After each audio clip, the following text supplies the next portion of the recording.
General. Chair Mounts. I'm here. Vice Chair Carhart. Here. Director O'Farrell. Here. Director Tamani and Director Irwin are absent. Okay. We'll go into audience public comment. Any person may address the board upon a subject with the jurisdiction of Fair Oaks Recreation Parks District. Each speaker is limited to a maximum of 3 minutes. Any matter requiring board action will be referred to a staff or committee for a report and action at a subsequent meeting. Do we have any? Nobody is out there. No public comment. And then I move that we approve the agenda. A second. All right. Motion approved. All in favor? Vote. Yeah, all in favor? Aye. Motion approved. Okay, which leads us into our first agenda item, the board workshop. Yeah, thank you. I'm just getting into sharing screen here, so just give me a second. I believe I can do that.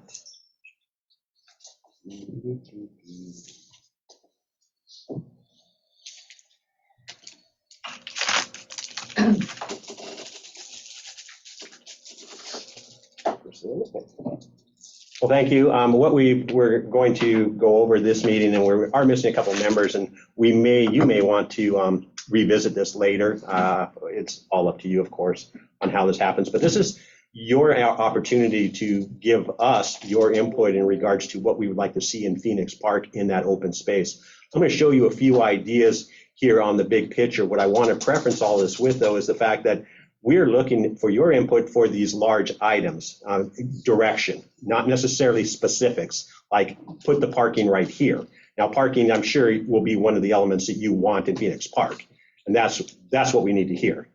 Yes, that's it. And then we'll start working through design and outreach, coming back with more specifics. Before the master plan's approved, it will come to you. So you can say, no, this is not where we want our parking specifically. So you will have that opportunity still, but this is more of that big scope thing, and I just want to preference it with that. So here's the area that we're talking about right now for this master plan. I expect that we will do a full site master plan and incorporate this piece into it, but because of the grant timing and application, we need to move this process forward a little bit. This is the undeveloped piece of the park, and you can see it's almost a quarter of the overall park that we're talking about here. So it's a substantial footprint in that park. One of the concept ideas that we've developed as staff, and I think we would like to present if the board's okay with it, is a bike park in that area, that undeveloped area. And that bike park, including the possibility of a paved surface area, whether it be a pump track, whether it be a skill area, whatever it may be, and that we would propose a mixed type of use, some paved, some not paved, and then also include a playground area right adjacent and even almost attached to it. And if you look at the screen there, you see that white area there. You can see where that white area is attached to that track. And so that playground becomes incorporated into the overall bike park area. So it's not just bicycling, it's got a playground and other elements. I'll show you some other pieces here. And this is just a rendering. This isn't what we would look like. Did we develop this? Or this is somewhere else. This is over in. Mike, before you leave this slide, all the loops, and the configuration, approximately how long is that? This one I don't know. Okay. Good question though. But our footprint's big enough for something very similar to this. Right. Very much so is our footprint big enough for that. I'll show you some other pictures here. There's one with multi-surfaces, for an example. It's got concrete, and it's a little narrower than the others. And you can see that building in the background that's associated with this track. It's probably a bathroom, but it could just as easily be a shelter, a picnic shelter or something. Mm-hmm. You can see that on the right side, the middle there, you can see that one piece of wood there, and you can see one in the middle in the backdrop where you see a wood one. So this incorporates paved and dirt and a skill park and things like that. That's kind of what we'd envision or we'd approach to the public with as an option.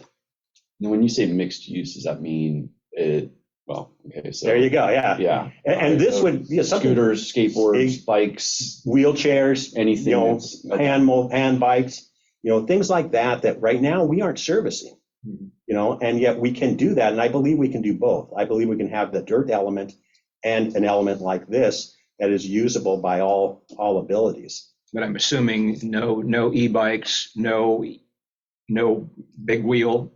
That would be one of the things we'd probably want to have some kind of discussion over. You know, do you limit the e-bikes?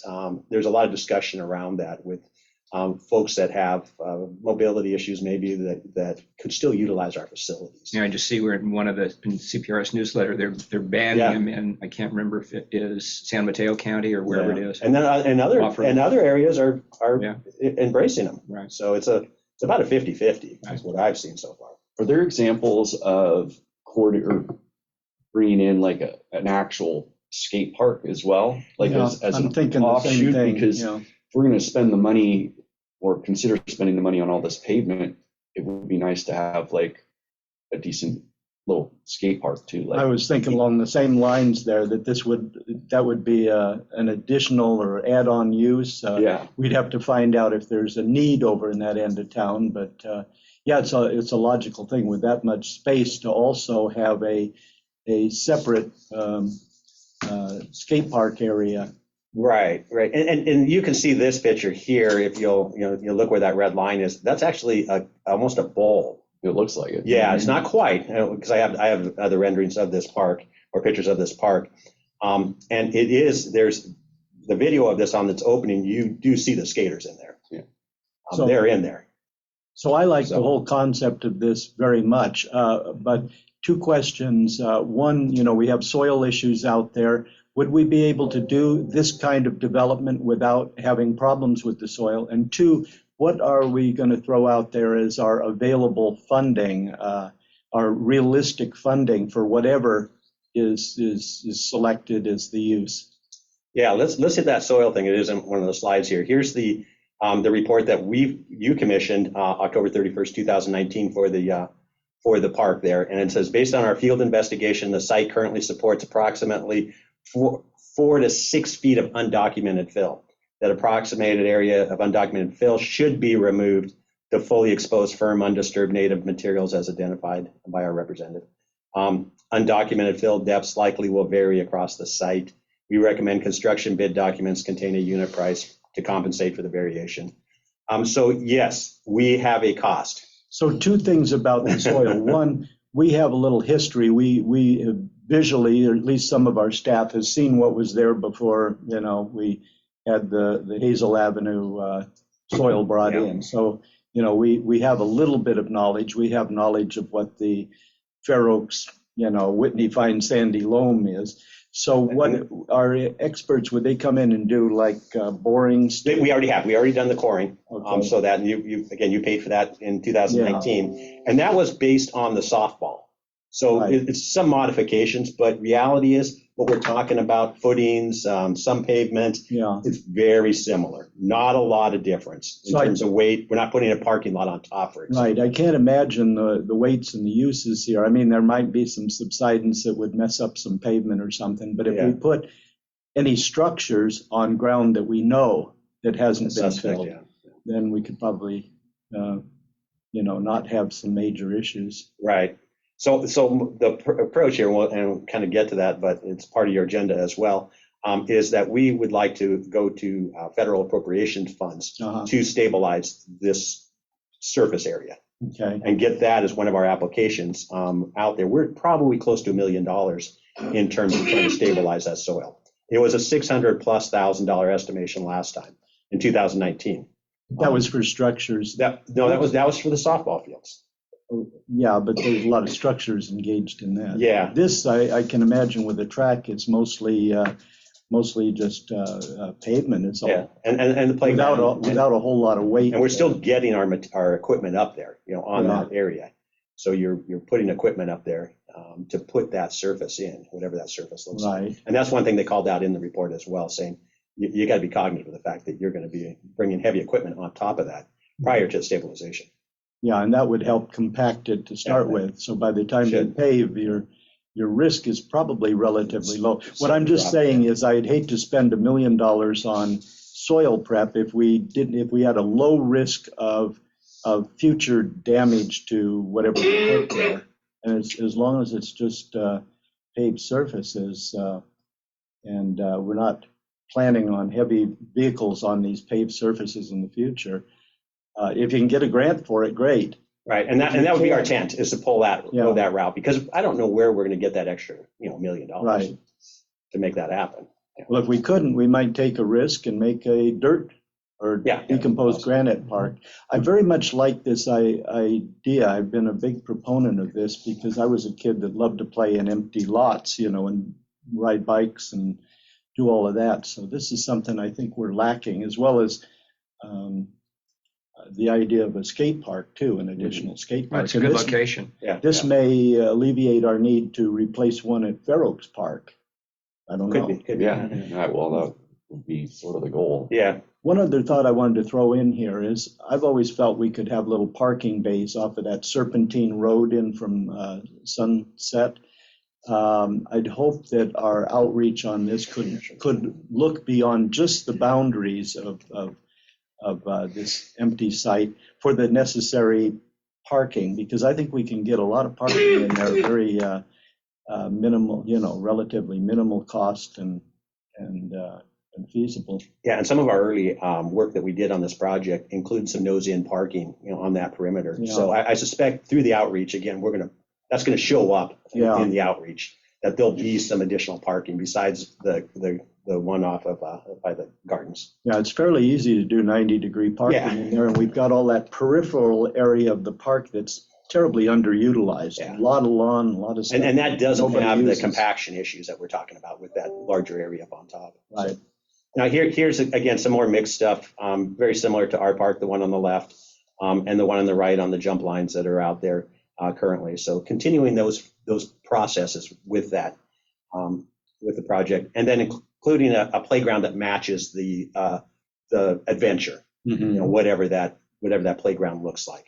So it's more of not your traditional playground, but more of that adventure kind of playground. So, and keeping that solid. And then, as I mentioned, this is for Nick here, that picnic shelter with birthday party capacities for whether it be a bike or whether it be just the playground or just that unique area that you can use for birthday parties and stuff. And revenue generation. Yeah. Especially. Pretty cool picture, huh? It's nice. Because I imagine a lot of people would want birthday parties out here at this place. Yeah. So it gives us that opportunity to do that. So as we go again through outreach, these components, the parking, the skate park, the pump track, the paved track, the playground, all of that will be components that the public will go through and kind of start saying yes, no, yes, no, yes, no, yes, no. And then the master plan will absorb all those items. One of the most important parts of this is a kind of project that could be done in phases. And because we don't have a lot of extra money left over from the bond, you could start small with a good master plan. You could start small and add the other elements as time goes on. Correct. And this is your plan that you've seen for the parking area next to the community gardens and across from the dog park. I suspect that this is almost a no-starter. It's going to happen. The public's not necessarily even going to get, we'll put it out there outreach, but this parking lot's going to happen, kind of thing. So this is one of the things that you've identified as a priority. Currently, as I was reading over the report on this parking, there's an estimated 70 spots in there. We reconfigure this, there's 170 spots. Wow. So, so it really does change the parking inventory for that park. So during soccer and stuff like that, would that accommodate all the soccer families? No. But we might be able to keep them on site. Yeah. Or at least the vast majority of them. Right now it's about 50-50. We keep 50% of them on site and 50 are off in the neighborhoods. So we still have the potential to work with the VFW. I think if we could get multiple use of their parking lot, that would solve a lot of problems. Yeah, it would. And so the other options, we talk about pickleball courts, athletic courts. I suspect that those will kind of be on that public display saying, hey, are you interested in this? The expanded playground, we've just talked about it. And Sean had some information. He couldn't make it today, but a drone agility course We'll have some pictures up of something like that. Just some different usage so the public doesn't, they have options instead of us just buttonholing them into something. But if we're right, these items will rise to the top. The parking, of course, the playground, and maybe the bike. Who knows how this is all going to play out. I would say it that we have one or two major uses proposed for the site with all these add-ons that can be added as time goes by. When we do that parking that you just showed, I hope the plan for landscaping is kept real simple, like just trees and DG or inert materials, and that we also do something about the parking on the other end of the park where we've got a lot of planters and things that haven't had trees for years. It would be nice to get something in there. Yeah, make it look a little more attractive in that area. Upgrade that a little bit while we're at it. Yeah, and that was this plan right here for the parking. It was pretty minimalistic in terms of the landscaping and stuff. So we need to just keep an eye on. That's it for me. Until 9:30. Okay. And we need all three of us to complete this whole meeting. So that's it for me. If you have anything besides the skate park that we should throw into this mix, the only thought I had really quick was, this isn't like a BMX racetrack, right? No, it's not. Okay. Now that's not a bad thing to put on the You mix. could put something in there and at least look at that, because then we could that would be another revenue generating thing for the district to have like actual races and stuff. Yeah, you're right. We had talked about a BMX potential in there before. So I think you're right. We should go into the outreach with that as a option for people to. Yeah. Well, don't they have one up in Roseville that is heavily used? I know that Amy's involved with that one. Very heavily used. Yeah. So we'll put that into the mix. And a true BMX park like that, if we go that route, would definitely take up quite a bit of that footprint. Yeah. So and not only does it bring race revenue for like the actual races, but sponsorship revenue, title sponsors, and everybody with their banners out there that's going to pay us to exactly. And generally, it's a user group that maintains and manages it very well. Yeah. And can that also be used by just the general public? Yeah. Okay. Except for during their events, but yeah. Yeah. The more revenue producing things or sponsor producing things, the better. Yeah. Okay. So we'll add the skate park and then the BMX. Any other comments? It's important that we have some cost components, rough cost components for each element too. Yeah, we'll get those in that master plan. No, I think this is really cool. I mean, we've been looking for something like this for a long time, and however it sorts out, whatever it is, it'll be a new asset for us. Yeah, and I just hate to see that property. That's again that size of that property. Right. That space is huge. Yeah, that's public space there. It'd be nice to see it activated or something. Anyway. Okay. Any other comments? Moving on to 6.2, discussion and possible action, approval of federal appropriation application. So I mentioned that just a little bit ago in regards to federal funds for potentially the compaction issue that we have out there. We would like authority to approach the federal appropriations system, whether it be Senate or House or state or any of those, and go after those funds. Right now is when those budgets are being developed. And then they'll be going through that process. We received $560,000 a couple of years ago from Vera's office for the ADA ramp at the clubhouse. We put in applications for Padilla's funds, and we didn't get anything. And this year we would like to try Kevin Kiley's and also Vera again, and then Padilla, and see if we can get some leverage or something. So all we're asking for is just the approval to go through the federal appropriations system. I would so move that you have the authority to seek the federal, to submit the application to seek federal support. I'll second. Okay. All in favor? Aye. That's it for that. All right. So now we're going to move on to agenda item number 7, the 125th Fair Oaks Recreation Foundation regular Board of Directors meeting. We will go into convene the Fair Oaks Recreation Foundation meeting without adjourning our Board of Directors meeting. I move that we enter the Fair Oaks Recreation Foundation meeting without adjourning our board meeting. Second. Okay, all in favor? Aye. On the foundation business. Great. I'm just going to, Daniel, you ready for that? You bet. Good morning, board members, board of directors.